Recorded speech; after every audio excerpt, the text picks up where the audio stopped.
Good morning, and this is Sumant Timsina. Good morning from Washington, D.C. We're going to start it in a second. And welcome to our webinar. This is number 9 on anti-money laundering. And this has been, I think we have another very high number of people signed up on webinar for this. And people are still logging in. I see quite a few number of people have already logged in. So I'll just go over some some housekeeping, some small chore on webinar today. So I'm going to bring Michael Edwards, our presenter, in a few minutes, and he will do about 30-35 minutes over the AML CFT, and then we will open up for Q&A. But meanwhile, like, you can use your chat window, you can use your Q&A and keep sending us questions. And it is live on Facebook, and my colleague Roshan Gimre, he will collect questions from, and Nirupa, they will collect questions from Facebook and send it our way. And we will have a Q&A last 10-15 minutes, and we'll try to answer as many questions as we can. And if we cannot, we will get back to you on an email, or somehow we'll communicate to you. And just to remind you that, this has been a really good, tough time everywhere, and hope you all are staying safe and doing well, whatever you are doing. And, and then we will shortly, hopefully we will come back to whatever the new normal is going to be, and we can have a face-to-face meetings, face-to-face webinars, etc., etc. And many of you already have met Michael in our training. And and having said that, I'm going to go over one of the PowerPoint at this point. So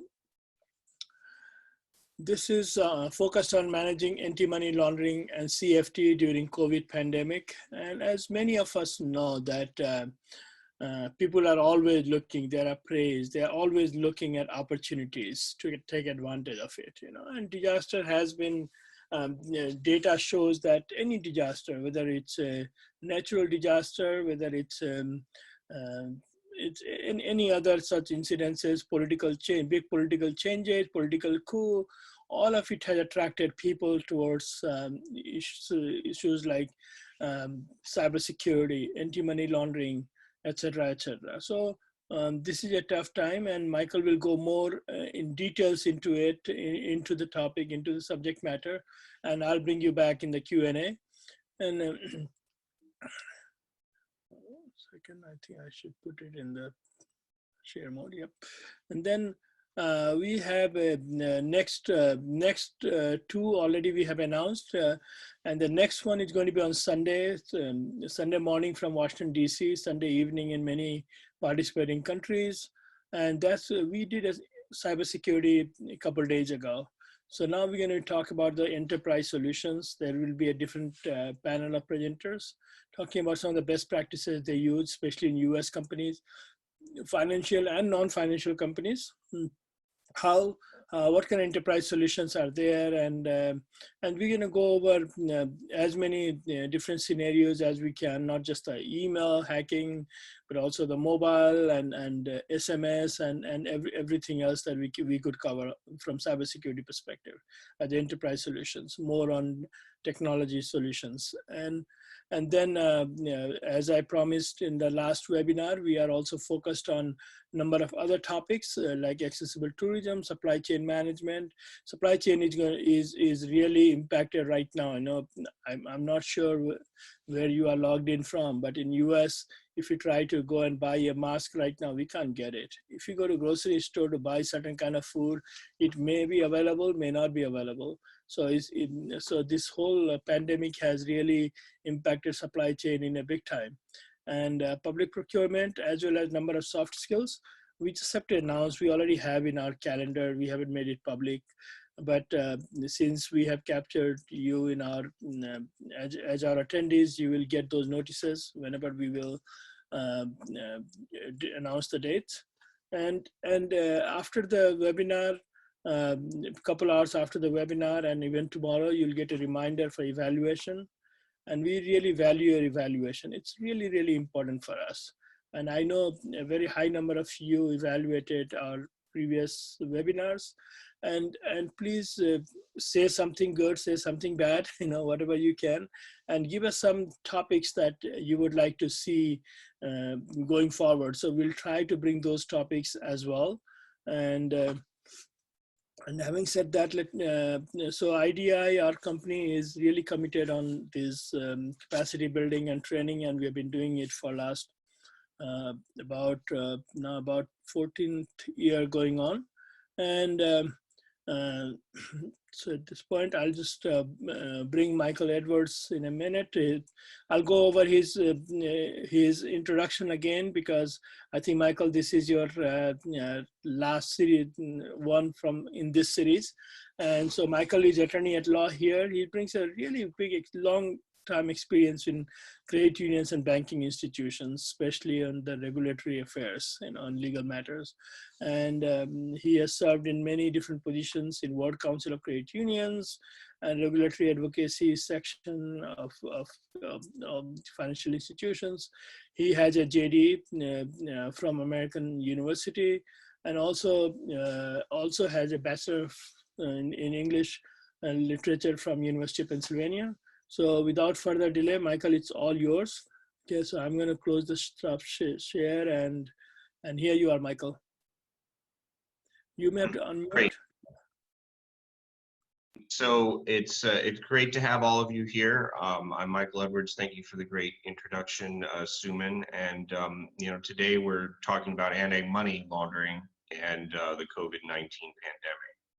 So anti-money laundering is a topic, one of the main areas of compliance, one of the top areas of compliance for any financial institution or many other types of businesses, ranging from casinos to anybody handling money to some degree, usually has a requirement to observe money laundering, customer due diligence requirements, and suspicious transaction reporting. Even lawyers in many countries, although in the United States that's not true because of very strong attorney-client confidentiality in the United States. But for over 6 years, I represented the credit union industry as part of the Financial Action Task Force Private Sector Education Group. The Financial Action Task Force I'll talk more about in a minute, but it's the global standard setting body for anti-money laundering rules. And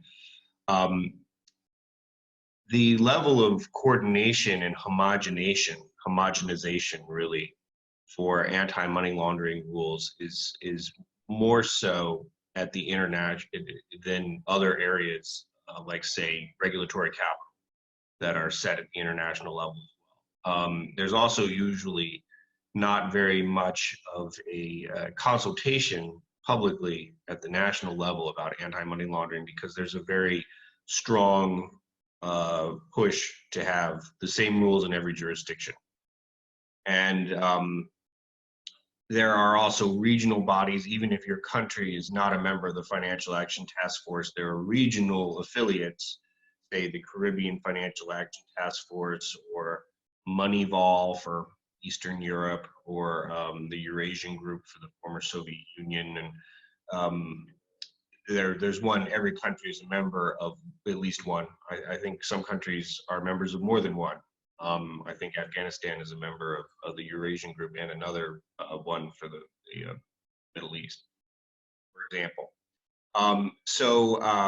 Anyway, I'm going to start the presentation, and we'll talk about that a little more as we go on. So, share my screen.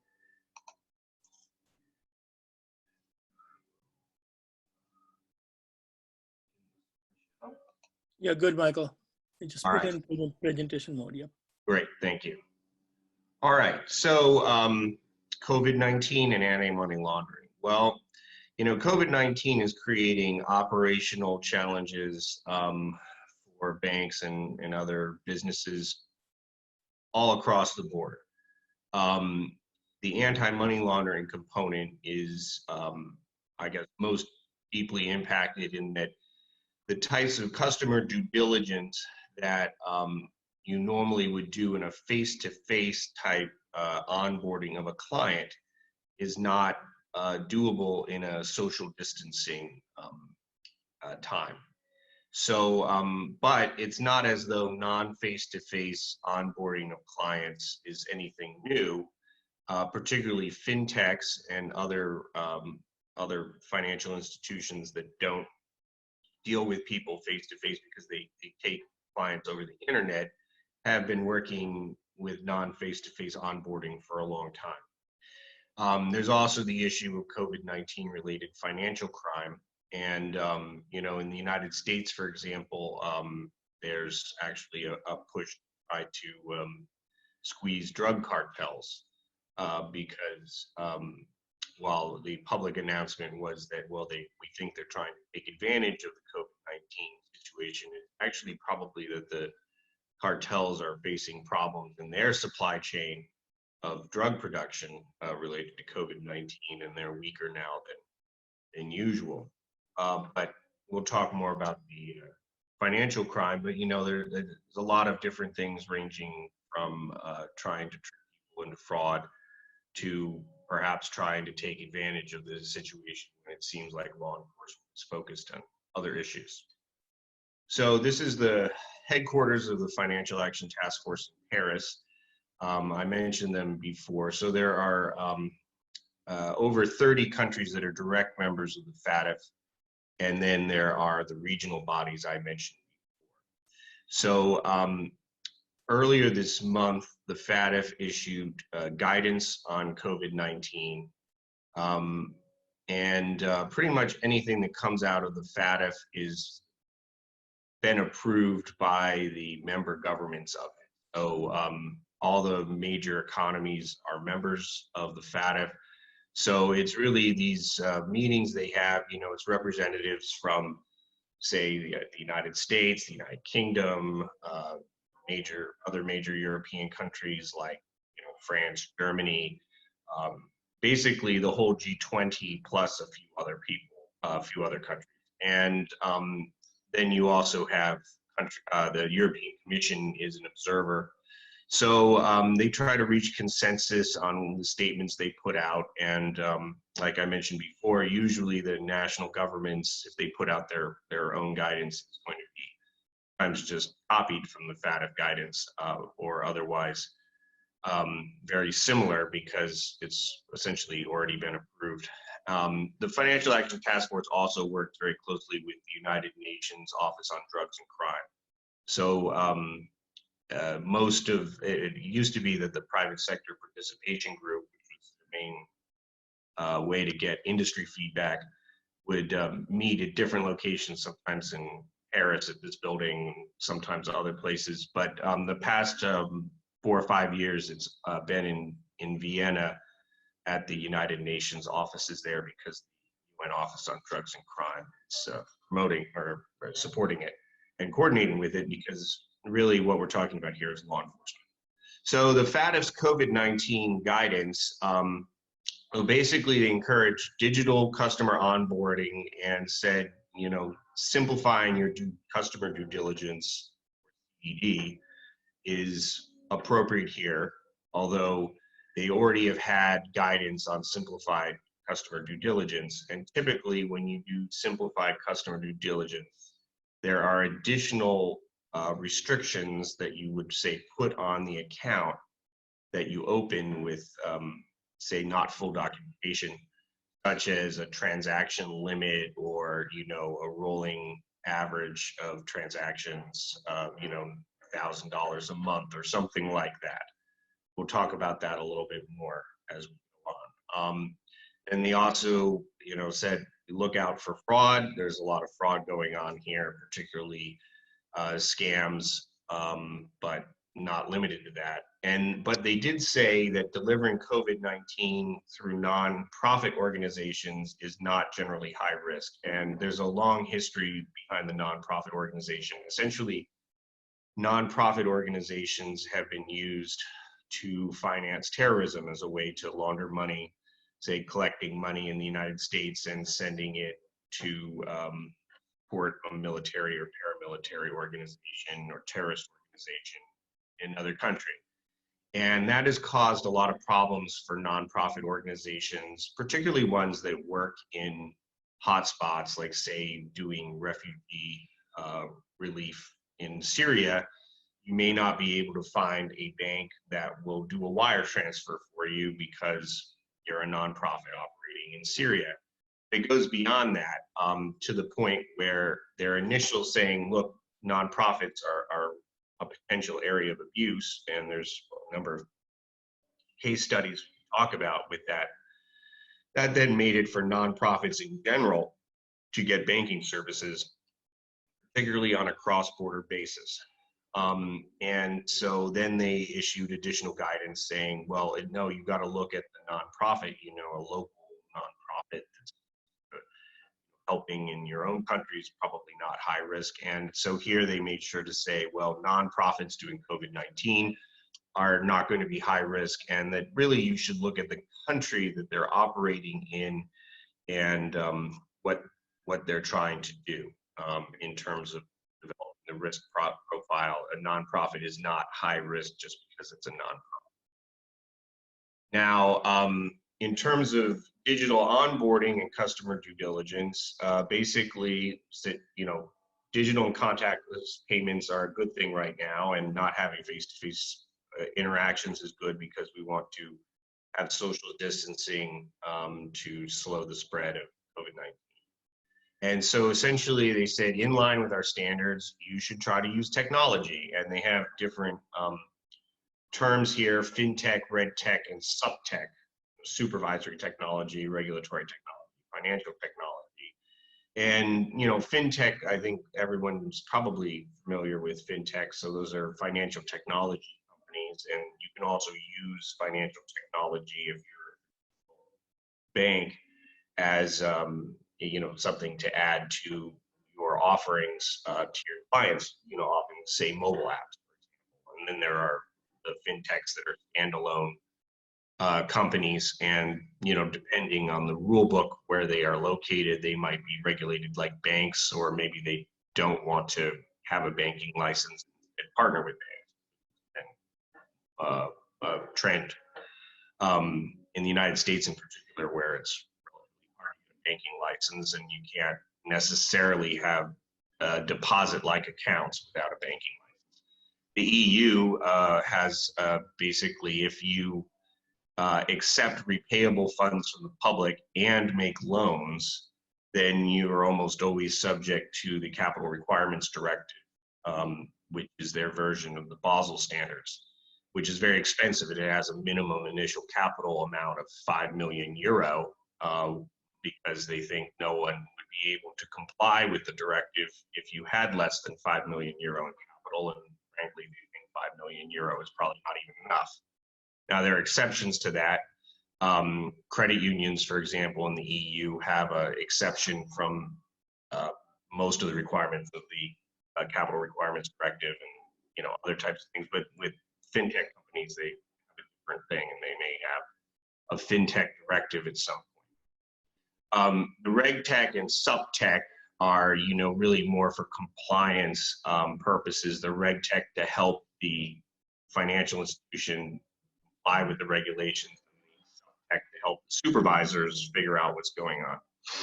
Now, the FATF also has issued guidance on digital identification, which we'll talk a little bit more about in a minute here.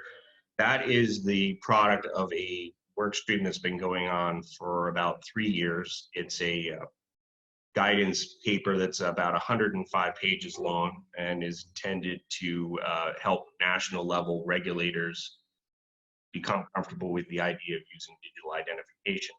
And many of them already are, you know, in areas where there are, say, what are called regulatory sandboxes, like the UK, for example, or the United States. Some agencies have these sandboxes. Essentially, a company, a regulated entity, can get a special temporary authorization to do things in a new and innovative way, as long as they're, you know, get approval to do it that way, as like a pilot program.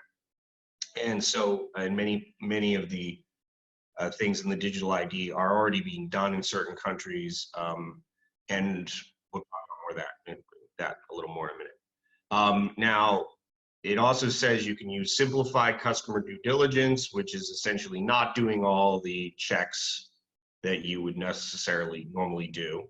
And some of that may be because some countries require physically viewing documents that you can't do now. But in order to do simplified customer due diligence, you have to say this is a lower risk customer. And then particularly for the government related benefits, they say you should simplify customer due diligence. Some of this may be that the rule book in the jurisdiction requires the bank to re-verify identity at certain points, like making a new loan, and then that is suspended during COVID-19. You can rely on the old documents because customer due diligence is an ongoing process. You never know when things might change. Now, this is what the guidance says on financial crimes and nonprofits. So examples of the financial crimes and scams out there: counterfeit medicines, fraudulent investment opportunities, phishing schemes, which are often pretending to be some sort of government-related COVID-19 relief measure, fundraising for fake charities.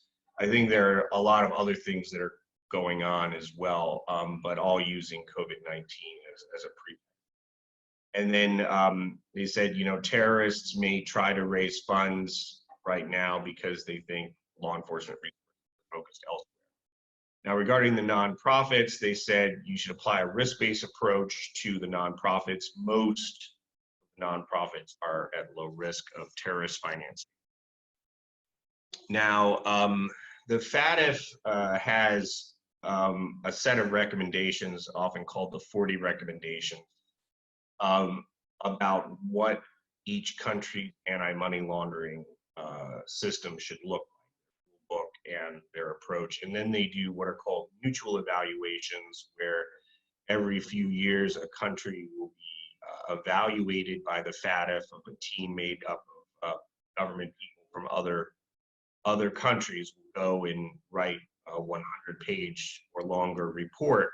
And usually those reports are fairly influential on policy in those countries, because if the FATF says you're not compliant with their recommendations, then your country could be blacklisted and the banks in your country could be blacklisted. So a country like Canada, which is a G20 country, is a trading nation, has 5 big banks that are almost have all of their growth outside of Canada because there's no more room to grow in Canada. In Canada, these FATF mutual evaluations are very influential in terms of how the policy is set up. And that's true for most countries. It also, a larger country like the United States, because it's so big and is a financial center for US dollar related payments and liquidity, can get away with maybe not complying with 3 of them or something like that. Like I mentioned before, lawyers are supposed to do customer due diligence. Doesn't do that, and the American Bar Association is always involved saying, we're not allowed to do that, don't make us. So that's just one example. So this is the recommendation. Recommendation 10 is on customer due diligence, and as an institution, there's a national level version of this that is going to be more specific and will probably say specific identity documents that are acceptable. In the United States, for example, usually it's a government issued ID, passport or driver's license, but it also accepts Mexican consular documents called the matricula consular as well, even though that is a document that you don't necessarily have to have documents for the Mexican consulate to give it to you. It's a type of document they give to people who arrive in the United States without documents. But the law says that's an acceptable form of ID. And that's true for pretty much every country. Canada has lists of primary ID and secondary ID, and there's different combinations you can do to come up with a situation where you have acceptable information. But in the end, Canada also has a right to banking regulation, which says that if you don't have other ID, a member of the community or another customer in good standing can attest to who you are.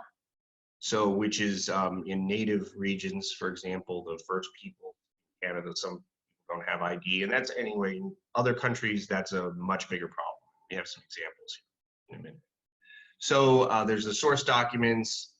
Documents are a big thing. Then data, that can be from existing customers, or it could be from third parties like know your customer utilities.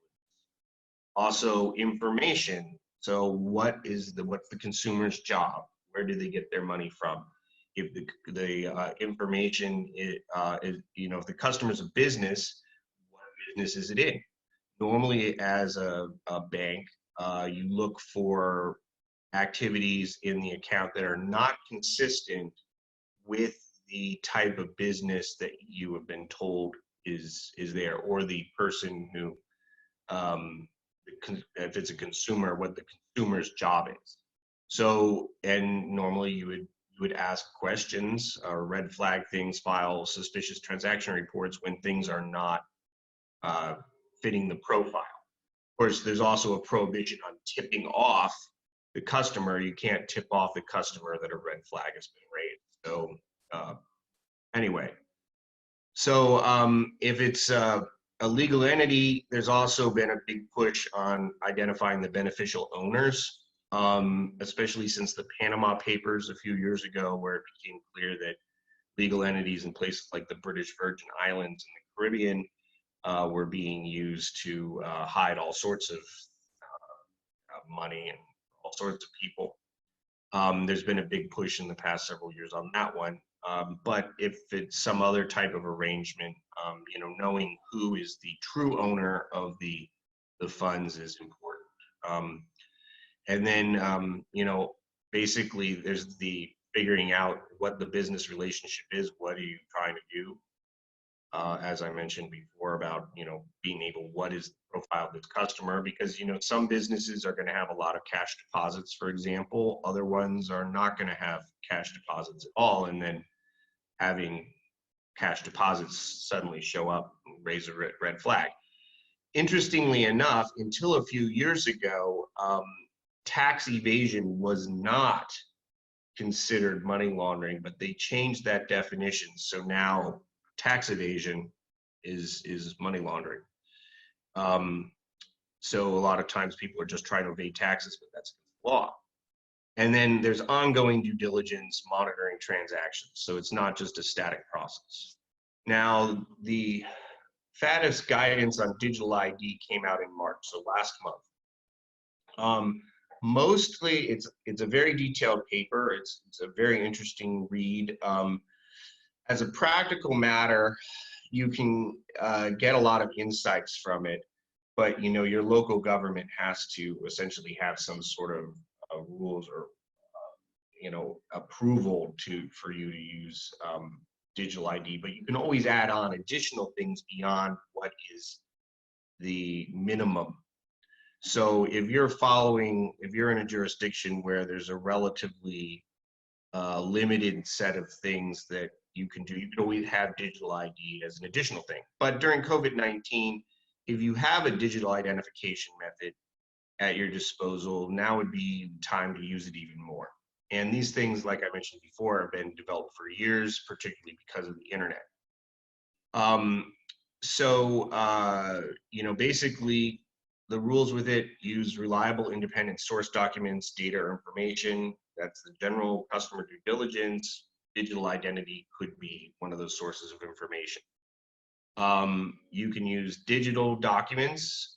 You should have a risk-based approach to customer due diligence, which means, depending on what type of business the customer is in or what they do, they might be high risk or low risk. A self-employed person might be higher risk just because they are going to make a lot of cash deposits, for example, whereas someone who's a teacher or something earns a regular salary, as long as they're getting direct deposit or whatever, that's probably low risk. And if they show up with a lot of cash, that should raise a red flag.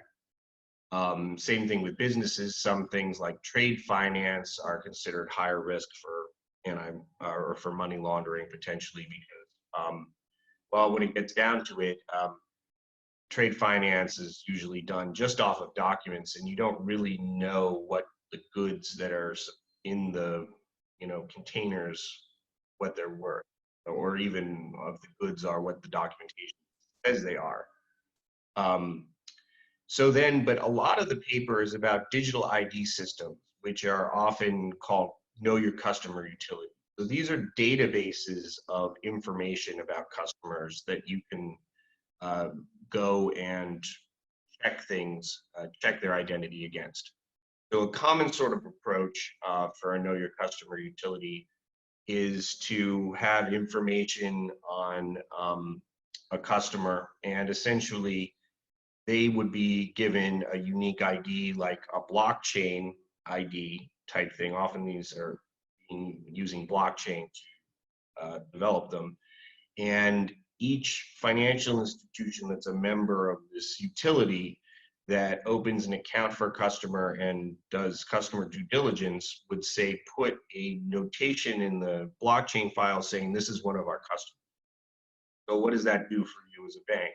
It says, well, all right, we have to do our own customer due diligence, but if this person has accounts with 4 or 5 other banks and insurance companies, securities brokers, dealers, or have you, credit unions, and they've all opened the account, well, then that's an additional piece of information we can put on there, and maybe we can loosen up on some of the other things because we have this information.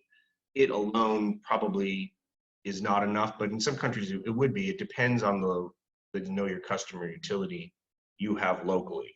And there are ones that are government sponsored, and then there are ones that are private sector. And then non-face-to-face customer due diligence is fine, particularly if it's supported by reliable independent digital ID. So then if you have the digital ID element, a Know Your Customer Utility or something, then a customer who normally non-face-to-face is considered higher risk, but we could take it down to standard risk or lower risk. Now, a related technological development that fits into this digital identity to some degree is that software has been developed for phones that have NFC readers, like the NFC that can read passport NFC chips. And so some banks are using this where you have an app that's put out by the bank. It can use the NFC reader to read the chip in the passport. So put your passport up against the phone.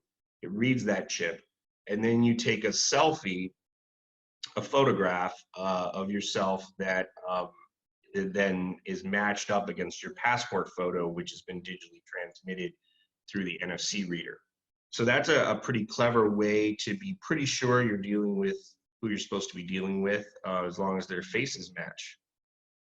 So here are examples from the paper, from the FATF's paper about different digital IDs systems that are out there. The blockchain approach I just explained is actually the Australian Know Your Customer Utility, which isn't really addressed in this paper, I don't think, does that approach, and other ones in the United States, their private sector, have done the same way. But the ones in the paper have focused a lot on biometrics, actually. And so India is the biggest system there. They have a unique ID number called Aadhaar. And basically, there's a secret number that at this point, it's voluntary for bank accounts. It was required at one point, but there was a court action which struck it down. But other types of things, you're required to get it, and it would help you get a bank account, especially if you don't have regular identification.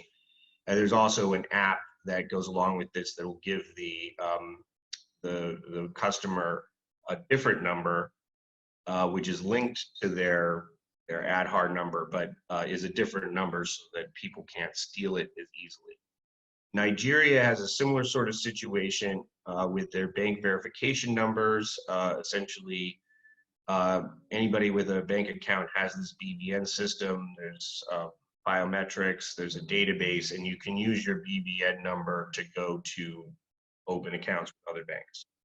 In Mexico, every 10 years, they issue voter IDs that use facial recognition and fingerprints at this point, and they have a database that banks can check a person's identity against. The downside of the Mexican system is that the Instituto Nacional Electoral charges a fee for checking this database, and the fee is considered kind of high. But it's a pretty good system in terms of its integrity. In Mexico, they've also used SIM cards as another form of identification because all SIM cards are nationally registered, but that system is easier to trick, apparently. And then Singapore is working on a national digital identifier. Theirs is a more technical standard. Basically, they have it's graphic, blockchain-based stuff, and essentially there's trusted information, trusted data, trusted identity, trusted access, and trusted services.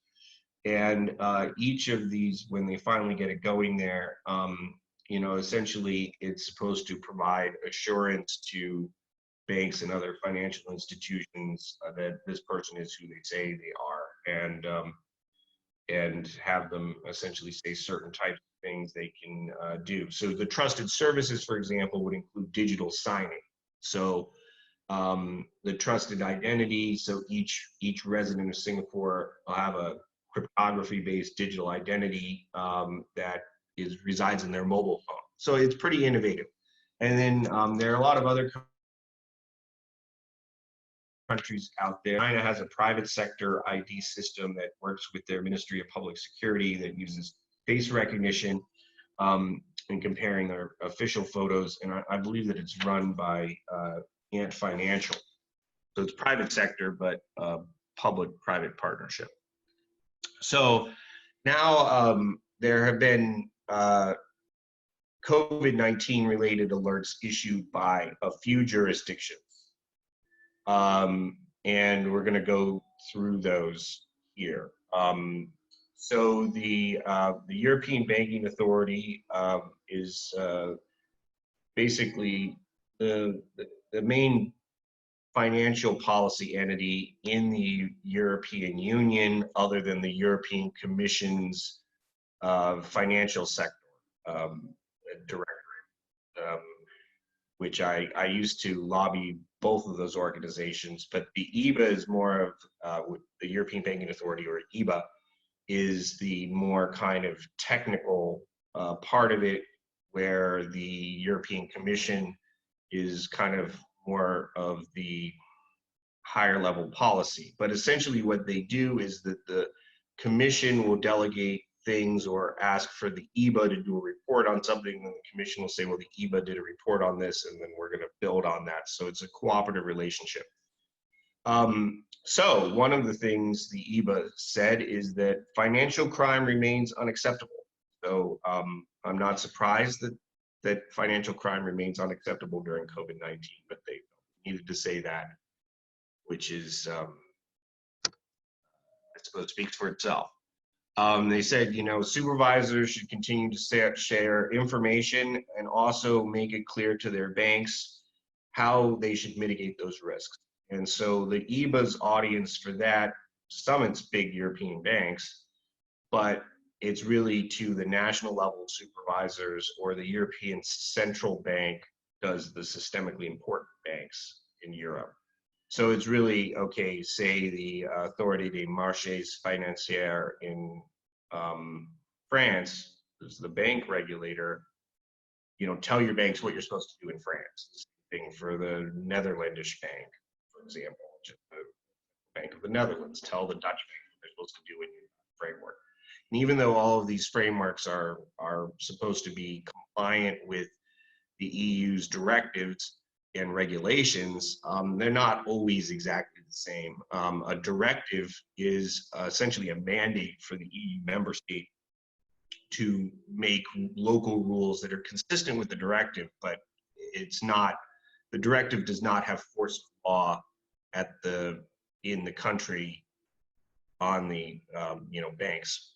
Now, a European Union regulation, though, is more detailed and does have force of law.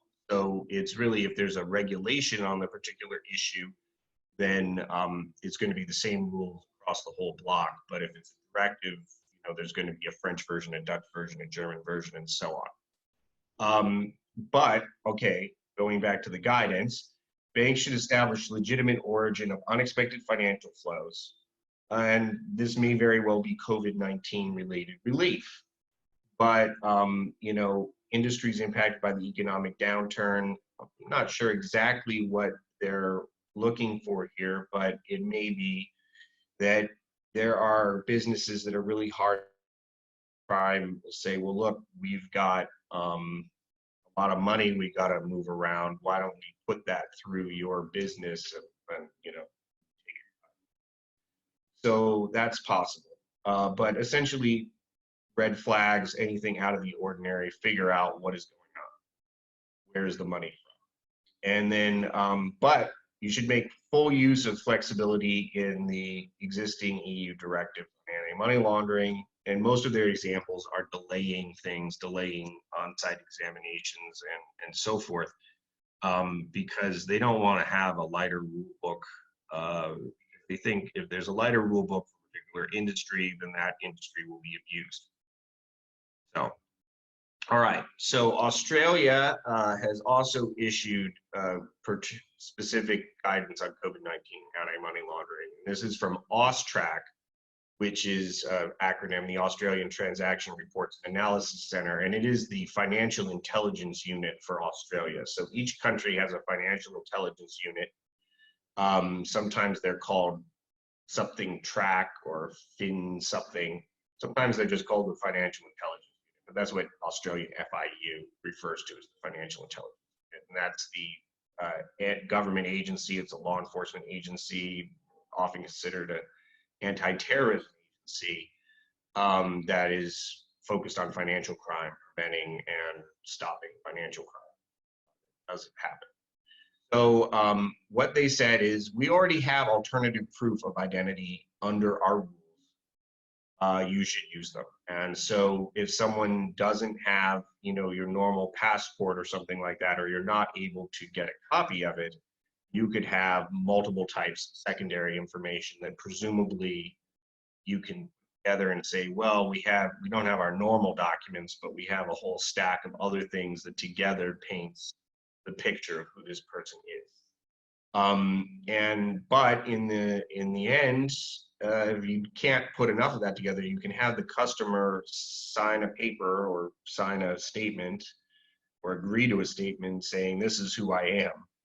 And that would presumably be a higher risk account. You probably would want to have limits on the transactions done on that account, like running $1,000 a month in and out cash flow, for example, turnover on the account, or not letting it do more than 5 transactions a month or whatever number.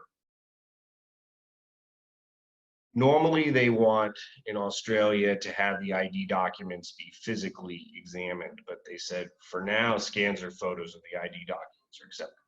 Now, in the United States, scans or photos, or the EU scans or photos are pretty common, but in some jurisdictions, they think there's a higher possibility for use with scans or photos. So, they're saying during COVID-19, scans or photos are okay. Even though they might not normally. If for legal entities, you normally would try to verify the information independently by requesting a copy of the documents as the bank would request them, or check against a database, but that may not be doable in Australia right now. So they said, well, if they give you copies of the certificates, you don't necessarily have to independently verify them. And then they said, and this is very common sense, essentially try to do other things to figure out who this person is, like use a video call, have them take a selfie, call them up, ask them questions. If their questions make sense, open the account. If they don't make sense, don't open the account. Open a restricted account. So the Canadian Financial Intelligence Unit is called FINTRAC. So AUSTRAC in Australia, FINTRAC in Canada, which is the Financial Transactions and Reports Analysis Center of Canada. And then they have a French version of it too, because English language webinar, so we'll just go with English here. So here they said, you know, you're normally supposed to we want you to try to do normal customer due diligence if possible. Australia and Canada are similar in that they have these lists of different documents you can use, and you can have secondary documents if you can't have the primary. With Canada, it'd like to have two primary documents, like a passport and a driver's license or something, but you could have just one of those things plus some other secondary documentation, like letters from the government or utility bills. That's another way to do it. And then I mentioned before, they have a right to banking rule where even if you don't have anything, you can get, you know, a local person in the town to say, oh, I know who that guy is. And you might not get a full service account, but you get an account.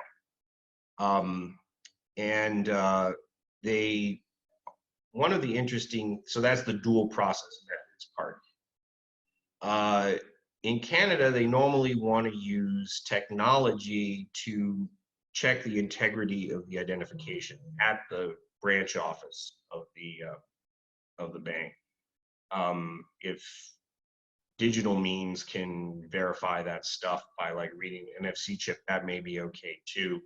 That's more cutting edge. So it's a little bit more prescriptive, but they're saying during COVID-19, you can use human judgment rather than the technology processes, because the technology processes may involve actually physically looking at the ID and, you know, checking to see if it has watermarks or things like that under a black light or, you know, things like that, which you're not going to be able to do over the internet. Canada's very sensitive about anti-money laundering, so they've tightened things up a lot in the past 7-8 years. But they still have stories coming out, particularly with Chinese organized crime abusing, say, casinos in British Columbia and the housing market in British Columbia, because you can launder money by flipping houses, you know, buying it at one price, selling it at another. Where did the money to buy it come from? That sort of thing. And then with a casino, if you walk into a casino with cash, they usually only take cash, and then you get chips. Casino chips, you cash out the chips, you get a cashier's check, or that's clean. You can take that to a bank and say, well, this is a cashier's check from a casino. So there have been reports in Canada of Chinese organized crime bringing hockey bags full of cash into casinos, getting the chips, and then ultimately getting the cashier's check. And hockey bags are, you know, very big because you have to put the hockey sticks in it, which are very long. So there's a lot of cash. So this is a pretty big, you know, having any loosening here is pretty big because they're under a fair amount of scrutiny. Now, also non-paper documents on legal entities. So normally they'd want a paper version of the certificate. You can get a digital one. But the big but is you're going to have, if you do this method in Canada, you're going to have to check it again at a later date. So this is just a temporary measure. Once the pandemic is over, you're going to have to do the regular thing. So hopefully that means that the financial sector there won't be compromised in the long run.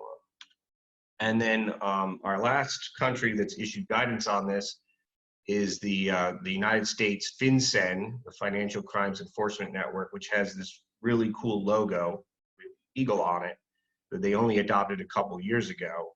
Prior to that, they had a much more boring logo that had like a key and some scales and stuff, and now it looks, I think, the coolest one in this presentation, although the Canadian one is kind of cool too. This one is my favorite.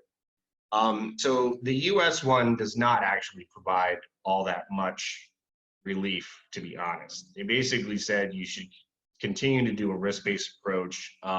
If there's government aid going out under these loans for the Paycheck Protection Program, which are loans that can be forgiven if you use it on payroll and rent, you don't have to re-verify the identity of the customer. So, okay, great. That makes it easier for that type of loan, but it's just one particular really temporary program. They were going to put in new rules on currency transaction reporting. This is like basically when you have thousands of dollars in cash, there's a report that has to be filed. But that's mostly for anti-tax evasion. And so this is temporary suspension of it. They had two previous rulings that applied to this. They were moving to a new way of doing it, and they said, well, you can do it the old way. So that's nice, but not a big change. They also have, for suspicious transaction reporting, they have a special COVID-19 tag. And what it says in the guidance is that anything tagged as COVID-19 related will be reviewed by a person, which is actually not how it normally works. Normally what happens is that the banks file their suspicious transaction report or suspicious activity reports, what they're usually called in the US, and then no one reads them until law enforcement opens an investigation into the individual, and then they go back. And that's simply because they receive too many suspicious transaction reports to review them normally, unless there's already an investigation or once an investigation is opened. But if it's tagged COVID-19, they're going to look at it because they want to see the trends. And then they said encouragement of innovative efforts, which is what they've been doing anyway. They're trying to be innovative. So these are things like using digital ID is already allowable, but under this innovative rubric. And they said we'll try to do innovation, and what that means is mostly fintech or regtech. So that's the main presentation, and now we'll take questions. Thank you.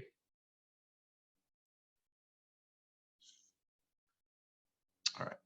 So, Hey, Michael, I'm going to start looking at the questions here. okay. So we do have few questions, and audience, if you have any questions, please send us through the Q&A or in our chat box, so I can go from there.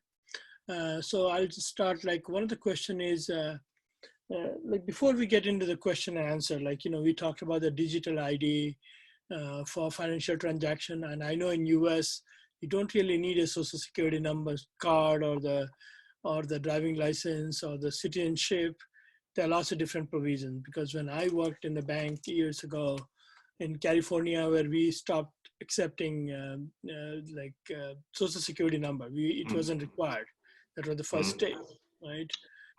So do you have anything to add to that, like how those things are tracked? Well, basically one of the things, if you do the simplified due diligence, normally that's what the examiners want to look at when they're doing their anti-money laundering examination. So, they will flag every file that does not have a social security number or taxpayer ID number, for example. So some institutions actually, even though you can do it, like you're saying, won't do it because they don't want to take the risk of having increased scrutiny on that. But, within reason,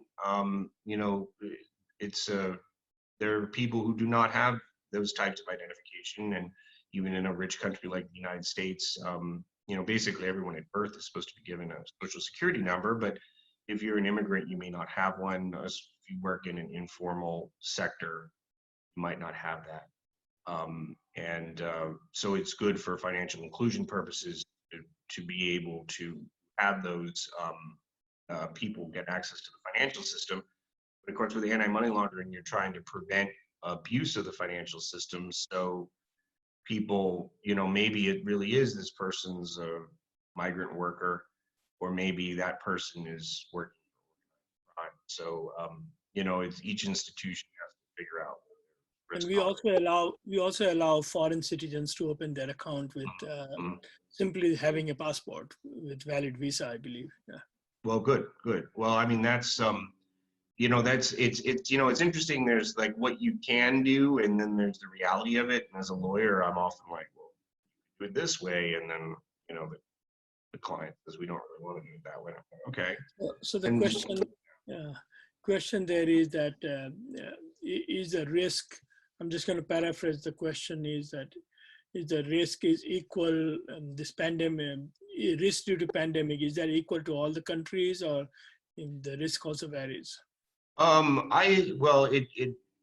It's probably similar in most countries, but probably the severity of the COVID-19 epidemic where you are. But even if there are not very many cases, it's really is social distancing being practiced in your jurisdiction, I think is the real thing for whether all of this is like, well, we're trying to reduce face-to-face contact. And it may actually change how financial services are delivered. We've already had this whole movement towards fintechs and internet-based transactions and away from brick and mortar physical locations, and this will accelerate that trend, I think. So the other one is I think the other one you have covered it pretty well, but I'm just going to bring it up here in case you have to add something. So what are the emerging risk or the major risk in AML CFT during COVID-19? Well, anything you have to add addition to what you already covered? Yeah, I think that one of the big risks is really a fraud risk, which is, you know, your customers being tricked to send money overseas or to some fraudster within your country, but it's harder to get it back if it's overseas. And then that risk, you know, being put onto the bank because you may have to reimburse the person even if they're the one who you might or might not be insured. For the anti-money laundering part of it, the real question is organized crime beyond scammers trying to exploit the financial system right now, where, you know, people are probably preoccupied. The U.S. government said that about drug traffickers, although that may have been more motivated, interestingly enough, trying to put pressure on the government of Venezuela, is supposed to be involved in drug trafficking, having a lot of problems with COVID-19. So I'm going to combine a few of the questions into one. Is there any proper strategy or anything that you can recommend or you know about dealing with AML CFT during COVID-19, and especially is it possible to verify those fraud or duplicate customers through some proper digitization? Yes, so there are a lot of software solutions out there that will red flag suspicious transactions, and the degree to which they've been updated for COVID-19, I'm not sure, but I would imagine that these vendors are trying to. So in the United States, there's one that's popular with community banks, credit unions called Verifin, but there are a lot of other products out there.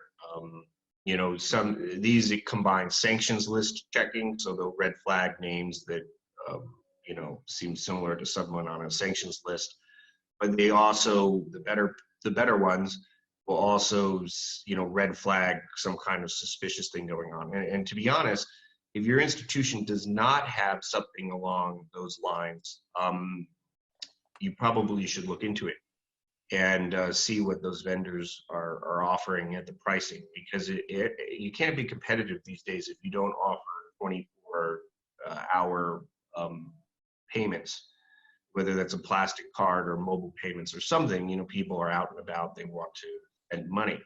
So if you can't, you know, just turn off someone's plastic card, you know, when the bank closes, and a lot of things can happen during those off hours, or wire transfers. Wire transfer from my online banking account at any time of the day. So in order to properly monitor those payments in real time, you probably need software, or you need a team of people with software is actually more like it. You definitely need something monitoring things all the time, and it's very helpful to the institution to have that. And then the regulators feel like, okay, well, they've got this software, so we can feel better about it. So Michael, there's a question from Nepal, since you brought in software, that how to comply with KYC requirements during COVID-19, especially in countries like Nepal, where software could be a challenge, or maybe the banks are not used to operating remotely. Well, you know, I don't see there being any real problem with, say, having photographs of identification or scans of identification. I was a little surprised at this, you know, in year 2020 that countries like Canada and Australia still want to see the physical documents. The United States, maybe 10 years ago, away from that. At the end of the day, what you're trying to do is get a reasonably good idea, is this person who he or she says they are, and what are they going to do with the account? And I would take the totality of the circumstances, all the information you can gather, and then make a judgment call. And maybe you have a checklist of things you need to have, but in a COVID-19 pandemic situation, I would try to do the best you can, and then have accounts that were opened with simplified customer due diligence, have those separately, flagged. And if you think it would be, you want some extra, regulatory comfort, you might not give them full access, or put limits on how much can be done with those accounts, and potentially do heightened monitoring on those accounts, which is, you monitor everything, but you might monitor those more closely, do person reviews of the transactions that have been made, at least until you figure out, are they doing anything funny? People need to be able to have access to the financial system now, and I think that's the main issue. I think that if I were making the policy, I would say, do your best right now, and try to clean it up later if there's anything that's. So Michael, in the same, I know we have tons of questions, so we're gonna take a few more. And okay.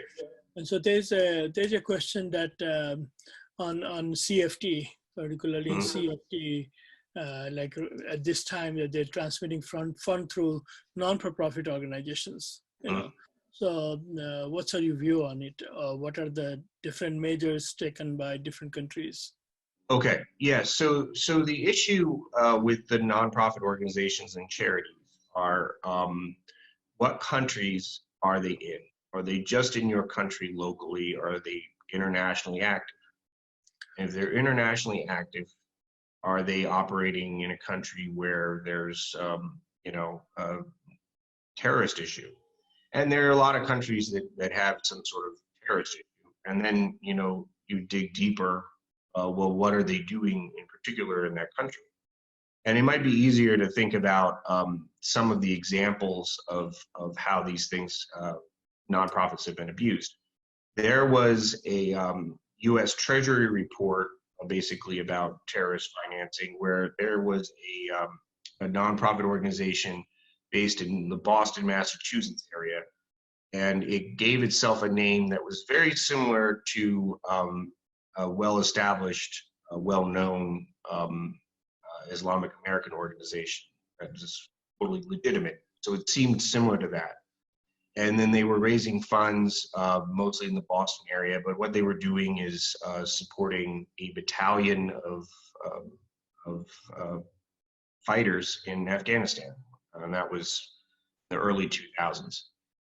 So that's one example. Another one is, different schools that are set up that might be supporting extremism, is funding going to that.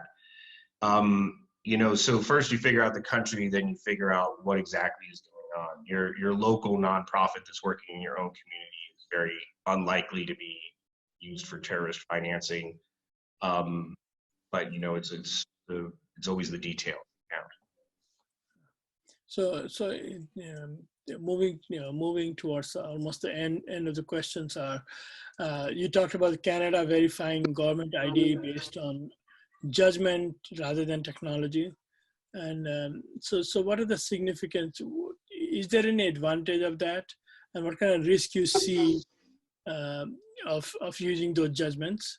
And I'll just combine the other question is that how the developing countries, what can they do to minimize AML risk created by COVID, because they are also probably, many of those countries have to use judgments than technology. Yes. And I'll just add to that, just to make it a long question, is mobile. Is there some example you can think of where people have used this mobile technology successfully, like capturing picture and etc.? Well, okay, so with the mobile technology, I think there's a lot of benefits there. I mentioned before the software that reads the passport, takes a photo. You can take a photo even without that type of fancy software. Simply having people take photos of their IDs and send you a copy. It's much easier with the mobile phone than it was years ago. And then also SIM cards, if there's a SIM card database, that's another form of identification, really. I mean, each SIM card has a unique number. The fact that someone has a mobile phone account may mean that the mobile phone company did due diligence on them. It might not mean that, but the SIM card is another type of identity. I think that when it comes to using human judgment in anti-money laundering, you should always use and your anti-money laundering officer should be encouraged to use his or her judgment. The way that the anti-money laundering system is supposed to be based is a principles-based approach. So it's like we have principles, like we should figure out who the customer is, we should do due diligence. But it's not a quote-unquote tick the box or check the box type approach where we're just trying to say, oh, is there an ID check? You should look, well, is this the same person? Does the photo match? There should always be a human judgment element of it.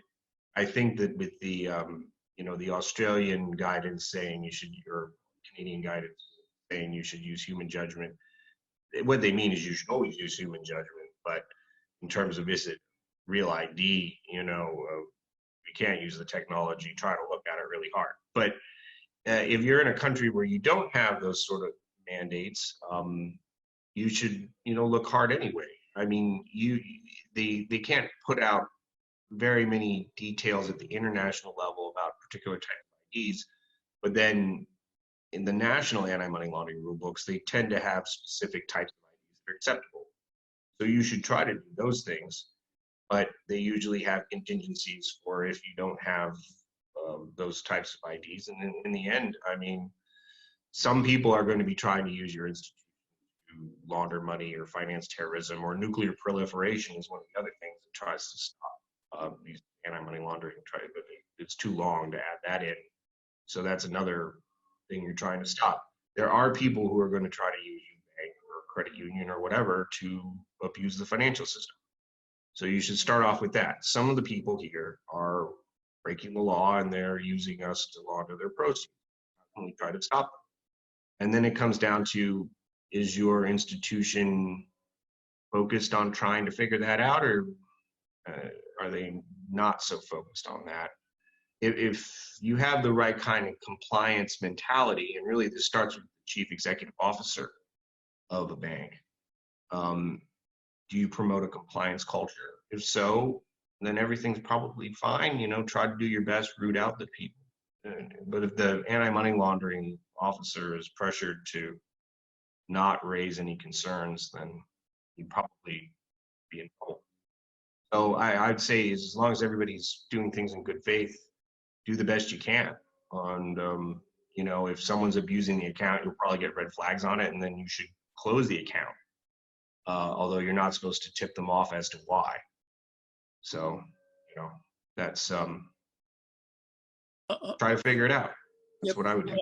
All right, Michael, I know that I think we're still getting some questions, and we have passed our time, but let's see. So it talks about the due diligence is obviously a part of every organization. But advise, I think you have already covered this, how different countries can use KYC in doing business, right? So I think we have covered it a lot, and if there's anything additional, we can send the answers in writing to them. I know who are asking these questions. And if you still think you have some questions, I have to look at the time because we are over by about 15 minutes. So looking at the time, I think I'll have to call it off for today. And thank you very much for joining us. Thank you. In the evaluation, if you have any additional questions, please send it to us and we'll try to send you the answers.